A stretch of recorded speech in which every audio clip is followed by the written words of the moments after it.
Agriculture development trust संचलित कृषी विज्ञान केंद्र बारामती यांच्या वतीने भारतातील सर्वात मोठं प्रात्यक्षिक आधारित कृषी 2025 चालू आहे।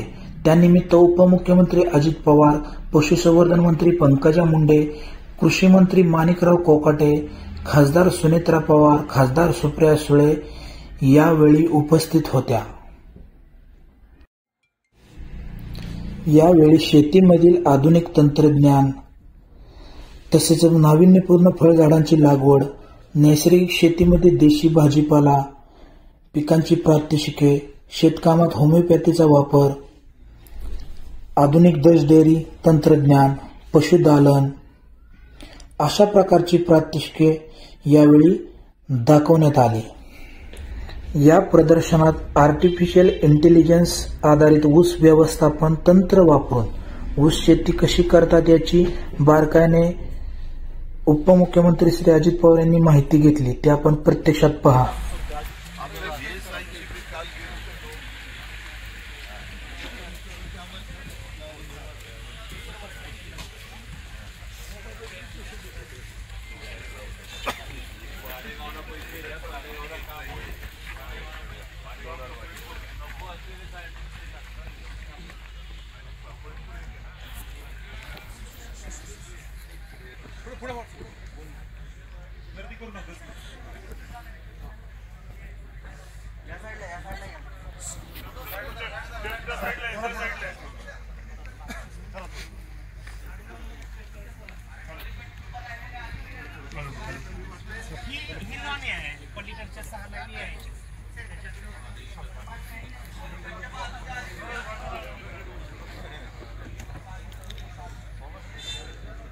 हे 160 टनापर्यंत ऊस निघू शकतो। हे आपण इथं स्वतः आपण सगळेजण पाहू शकता।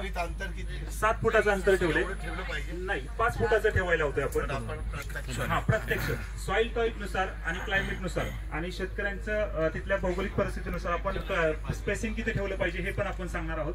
तुम्ही या ठिकाणी पाहू शकता 265 ही व्हरायटी आहे। साधारणतः 42 कांड्यापर्यंत हा ऊस गेलेला आहे आणि सर्व सुग्रोथचं पर्सेंटेज जर आपण बघितलं तर 14% आहे।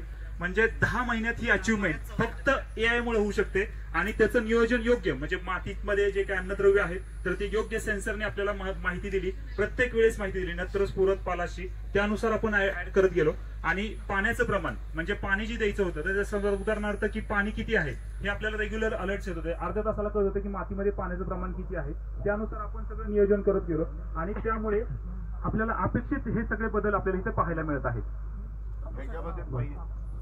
नळी मारायची नाही, खाली बांधणी करायची नाही, सगळं करायचं ते पाण्यातच करायचं। मशागत कुठेच करायची नाही, एकदा बेणं लावलं रोप लावायचं। रोप लावायचे रोपांमध्ये पण फोटो आहे का बर हा तुम्ही 160 नाही येणार, नंतर खोडवा काढणं, खोडव्याचं पण सस्टेनेबल होतं। आपण काय करतोय मेन प्लॅन केल शेतकऱ्यांना आपण 60-70 टन सांगतो पण 100% खोडवा निर्वा पण आपण एक प्लॅन्टेन आणि 2 रोटून म्हणजे खोडवा आणि निर्वा याचं सेम उत्पादन निघालं पाहिजे। निर्वा आणि निर्वाच्या काही म्हणतात बडवामुळे म्हणजे साधारणतः 8 पिकापर्यंत आपण कसं घेता येईल हा प्रयत्न आपल्या सायंटिस्टच्या मदतीने आपण करतोय। 3 पिकं 4 पिकं व्यवस्थित चांगल्या पद्धतीने निघतील, चांगलं सस्टेनेबल प्रोडक्शन निघेल कारण आपण काम करतोय मातीच्या आरोग्यावरती। हे AI तंत्रज्ञान हे सगळ्यात महत्वाचं आहे।